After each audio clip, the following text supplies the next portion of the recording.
Bom dia, boa tarde, boa noite, concurseiros da ESA.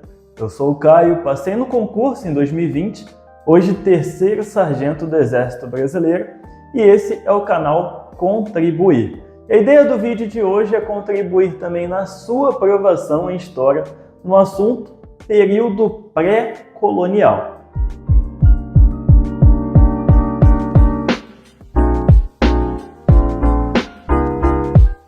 Bom, na última aula nós estudamos sobre o Brasil antes da chegada dos colonizadores portugueses. E nessa aula nós vimos como que as coisas estavam funcionando por aqui, como era a vida dos indígenas antes da chegada dos europeus, não foi? Na aula anterior a essa, nós estudamos sobre a expansão marítima europeia no século XV e XVI, que foi a nossa aula 1.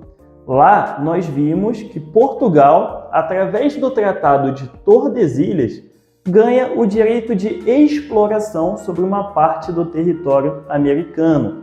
Nós vimos como que Portugal chega até aqui e o contexto que ele estava inserido nesse momento, não foi? A partir de agora, nós vamos começar a estudar a história do Brasil a partir da chegada de Portugal aqui.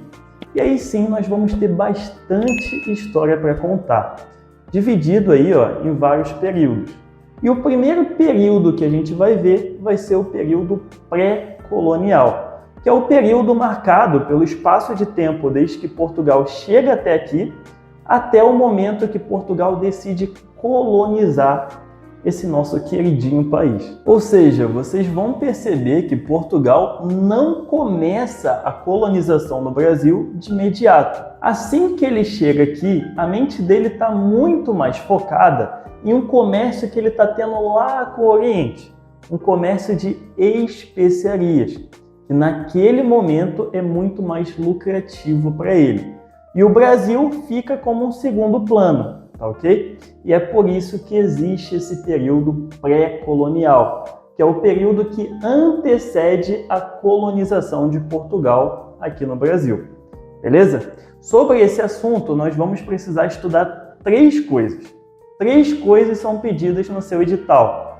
Primeiro, expedições de reconhecimento e guarda-costa. Segundo, a economia do pau-brasil.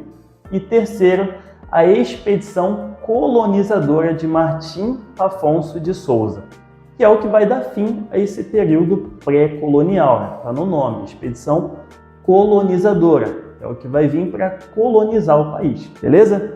Então, antes da gente entrar nesses assuntos, não posso deixar de lembrar, né? Vamos lá, vai, se desconecta aí de tudo que está acontecendo à sua volta, esquece os problemas, desliga a notificação do cocotinho, da cocotinha, fez isso? Está com a atenção completa aqui? Então, vamos para o assunto de hoje. Então, vamos começar a falar sobre as expedições de reconhecimento, também conhecidas como expedições exploradoras. E a primeira coisa que eu quero que você entenda é que o principal objetivo dessas expedições é ver se aqui no Brasil tem alguma riqueza fácil, algum lucro fácil para Portugal. Por exemplo, encontrar ouro aqui, encontrar algum metal precioso, que nem a Espanha havia encontrado na América Espanhola. Era isso que Portugal queria. Para quê? Para voltar a atenção dele ao Brasil. Como ele não encontra algum lucro muito fácil, um negócio bom mesmo, que valesse a pena, a atenção dele fica voltada para o Oriente, naquele comércio lá de especiaria que eu já falei. Por quê? Aquilo lá era mais vantajoso do que o que ele encontrou aqui, que no caso é o pau-brasil. Beleza? Então vamos começar vendo as duas expedições de reconhecimento que houve. E a primeira delas vai ser feita em 1501 por Gaspar de Lemos. E dentro de todas as coisas que ele vai fazer aqui, a principal delas é que ele vai explorar e nomear diversos locais no litoral brasileiro e também vai confirmar a existência de pau-brasil. Já em 1503, há uma outra expedição feita por Gonçalo Coelho.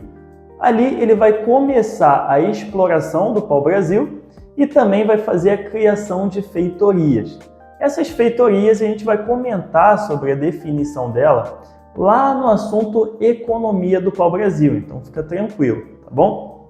Houve também as expedições guarda-costa, comandadas por Cristóvão Jacques nos anos de 1516 e também em 1526.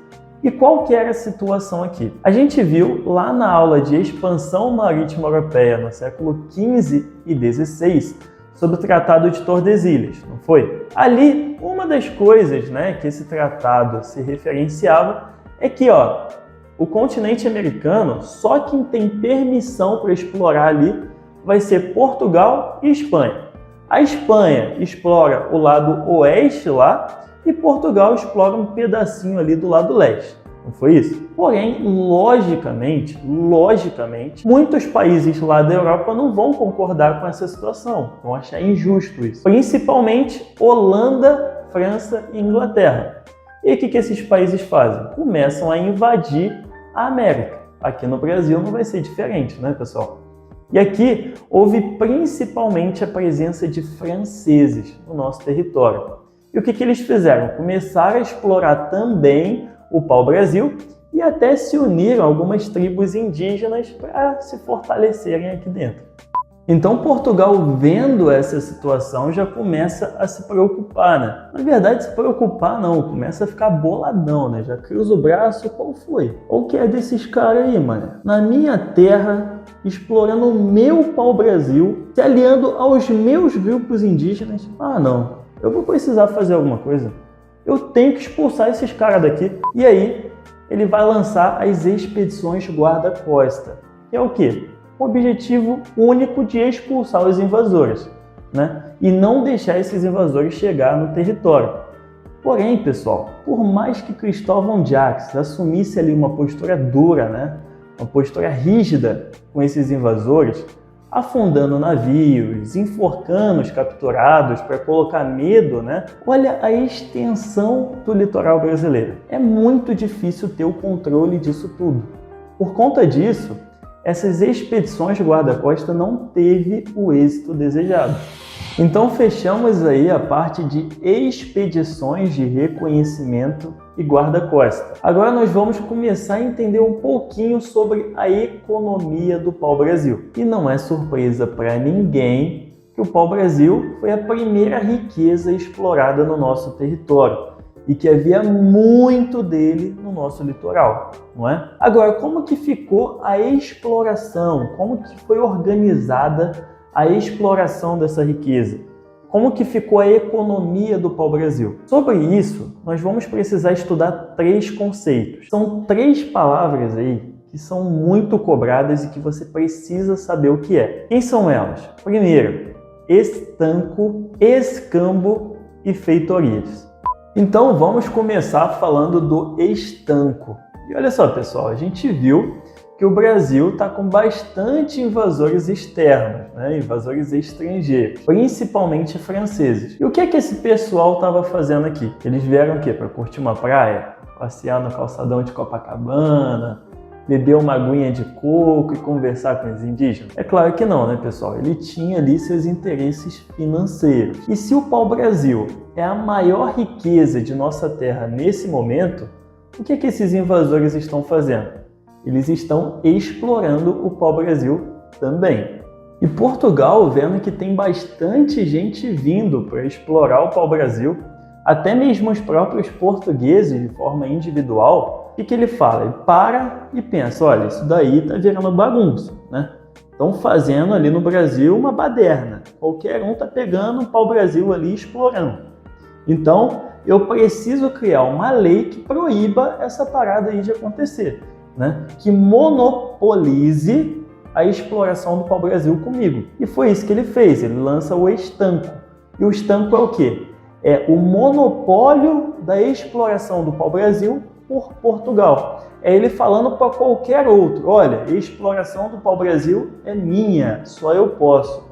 Mete o pé. Isso significa que a partir dessa lei, somente Portugal tinha o direito legal de exploração do pau-brasil aqui no Brasil. Mas, de vez em quando, ele era bonzinho e concedia esse direito a particulares, né? Mas claro, tudo com o seu preço. E qual era o preço? 1/5 do valor da madeira extraída, mais um pagamentozinho pela defesa do território, ok?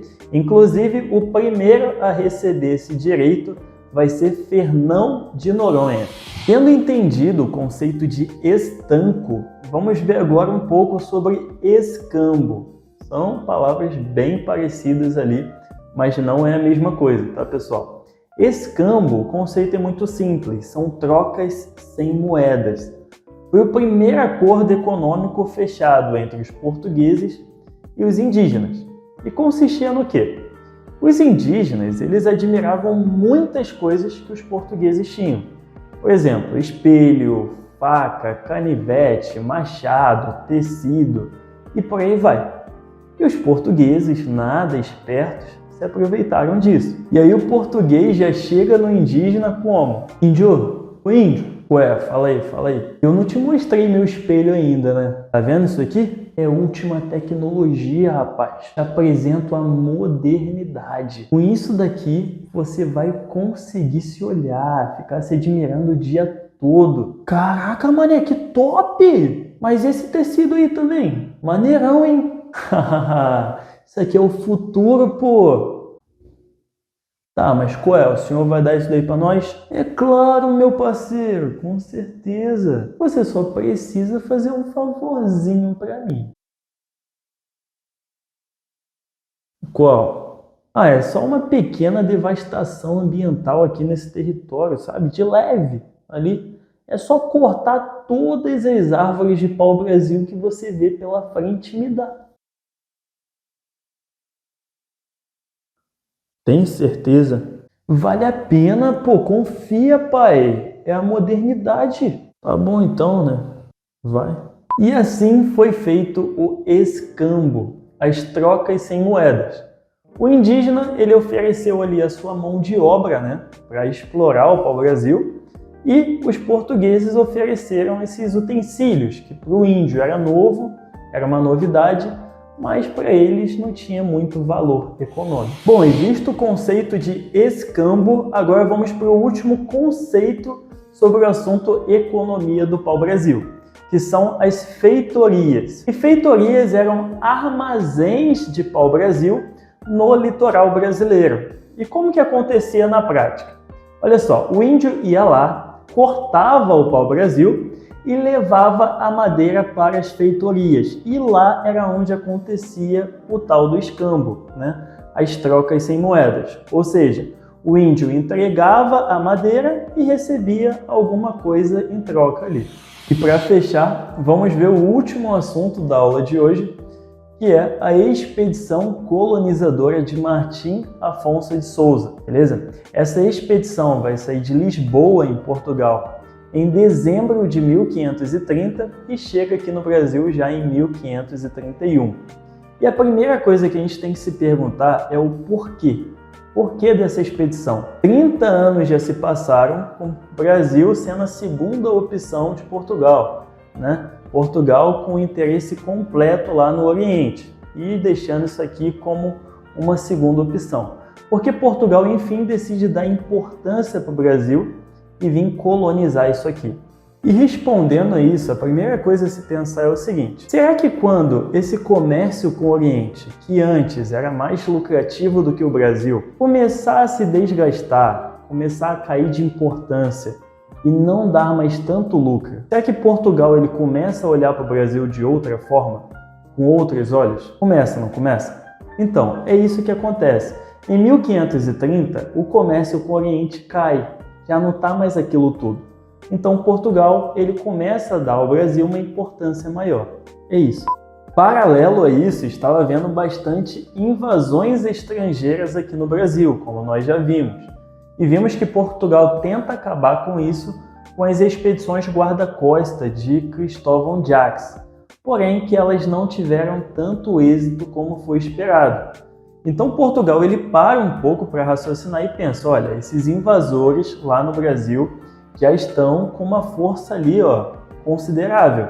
Então eu preciso colonizar aquilo lá para não perder aquela terra para esses invasores, esses franceses.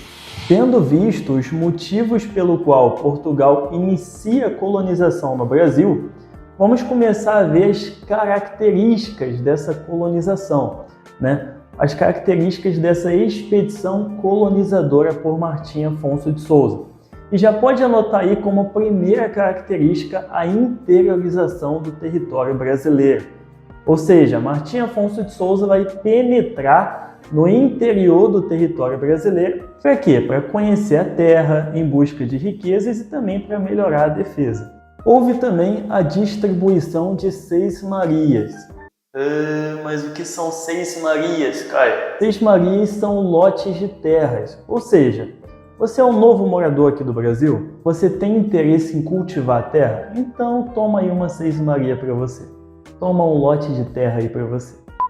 Próximo aí também, deu início à plantação da cana-de-açúcar. Vocês vão ver que o açúcar vai se tornar uma importante base da economia brasileira.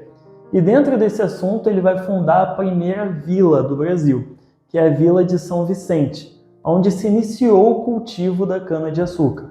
E lá foi fundado também o primeiro engenho, que é o engenho do governador, que se destinava à fabricação de açúcar e o cultivo da cana.